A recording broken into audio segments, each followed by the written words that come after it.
drowning in a pile of cheater cloth goodness from summer's end. So I thought I would come on today and share with you guys all of the various things that you could make with this patchwork, and to show you that it indeed is cheater cloth, as we call it. So for those of you who are confused by that term, I wanted to show you what it is. It's literally fabric.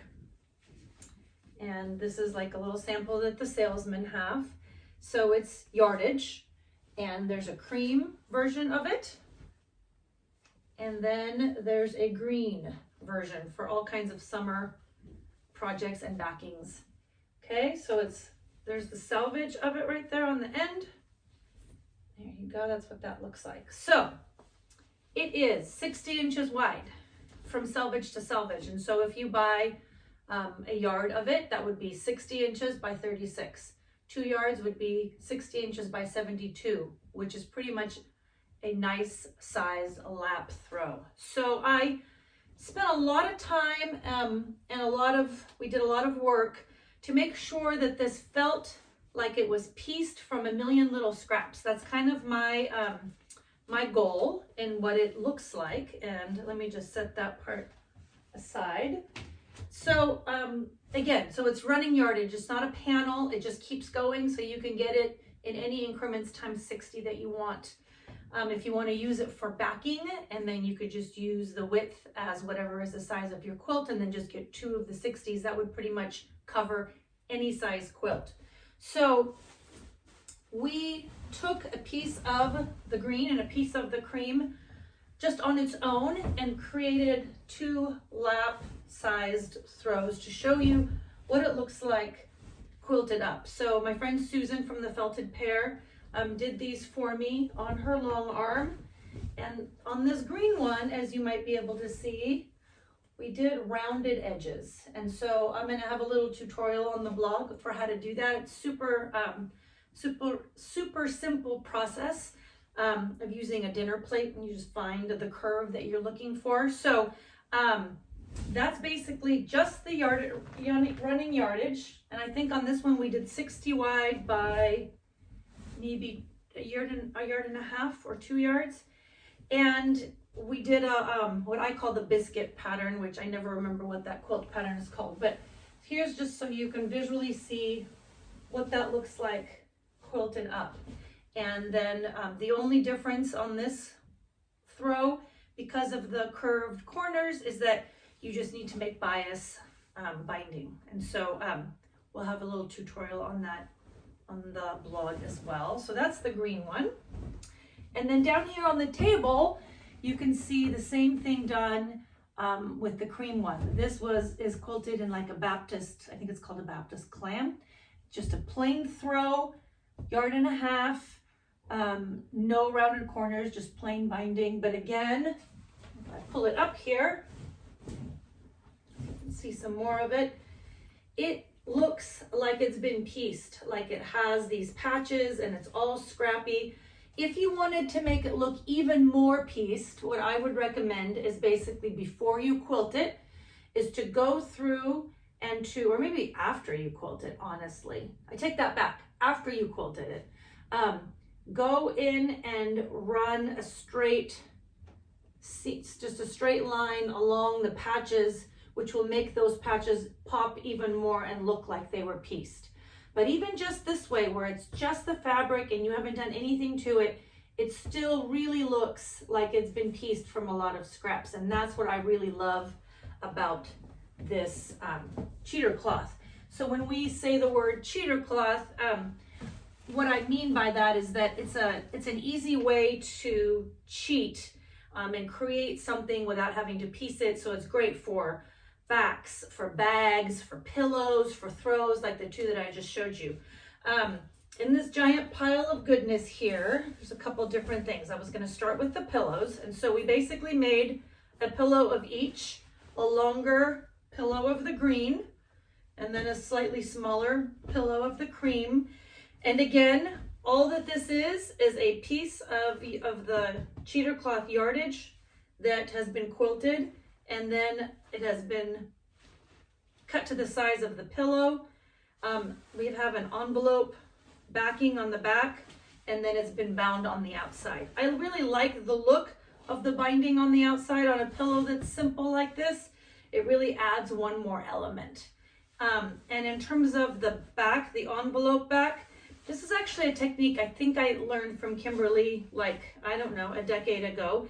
To create a back that's not, so that you don't also have to quilt the back, but to have a little bit of structure on it, is you basically take a piece of fabric and you double it over. So you basically take this piece is a double piece of fabric from here all the way to here, and then this is the fold of it.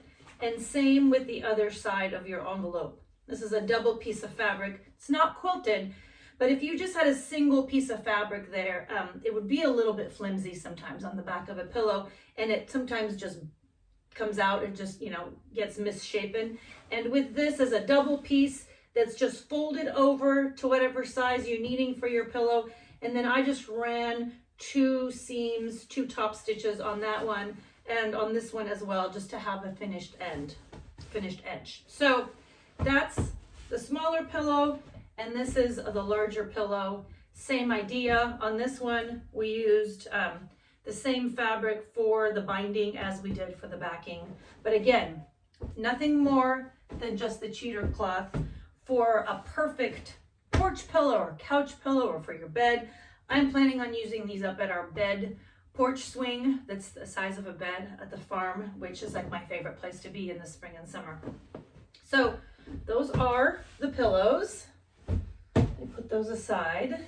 And then we have a whole set of other goodies. We have, I redid the denim patchwork tote with, again, nothing more than a piece of the green cheater cloth, and I quilted it on my domestic machine with my favorite little tiny elongated zigzag stitch. So if you're not familiar with that, if you scroll back on the YouTube channel, you'll find a tutorial for how to easily do that on any machine. It's honestly become one of my most popular go-to techniques for pillows, bags, all kinds of small pin cushions, any kind of a smaller item that I'm going to quilt myself as opposed to send out to my long armor.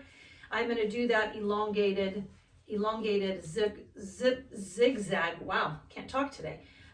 Zigzag that mimics, when it's kind of crinkled up, it mimics the feel of hand quilting. So this is my pattern denim patchwork tote, and it's just been redone with that cheater cloth, a little bit of an accent there, put a little fun hardware on it, and a tiny bit of a little ribbon accent.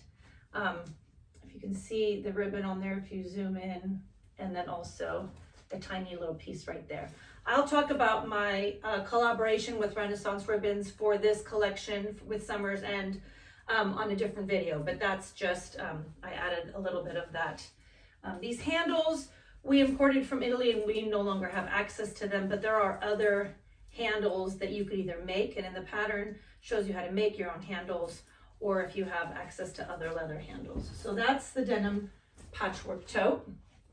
This is a simple pouch that we made that Susan helped make up for me. Again, it's the patchwork cheater cloth on the back that's been quilted in a tiny little crosshatch.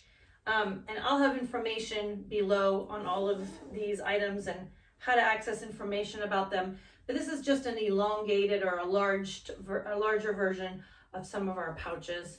And then it's just an opportunity to add a little bit of our enamel bag jewelry, as I call it. So this is from the green one again. This is a classic project bag. It's a flat project bag, and there's a tutorial for that on the blog as well. If you look up project bag, you'll find it. This uses the cream on the front and on the back, and there's just an accent here on top of the leaf eyelet from the Eyelet Basics collection.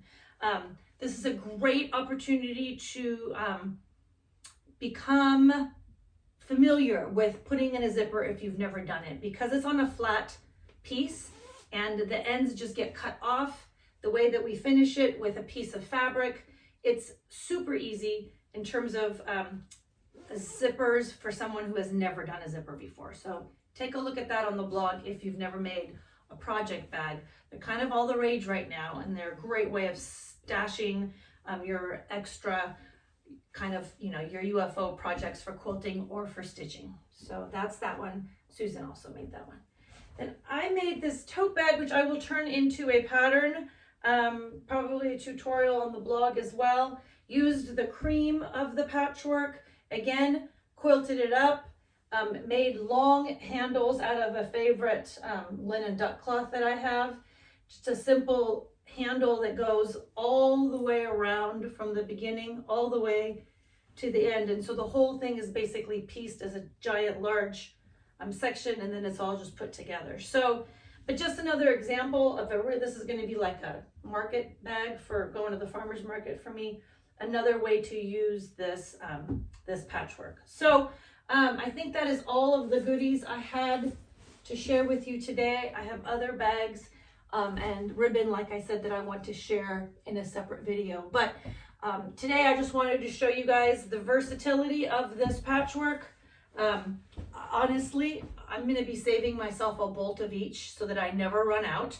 I think it's perfect for backings and for all of these projects, simple throws, pillows, bags. So hopefully this inspired you guys and gave you guys a little bit of ideas of what you can do with it. And of course, there's probably a million other fun things that we can do with it. Also, we'll probably be making some more things, but for now, these are the examples of how to use that. So be sure to please subscribe to the channel. We'll have more goodies coming your way again next week.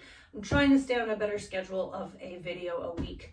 So if you don't see anything from me soon, give me a comment and ask me where I am. Maybe that'll help me. Thanks, you guys. Bye.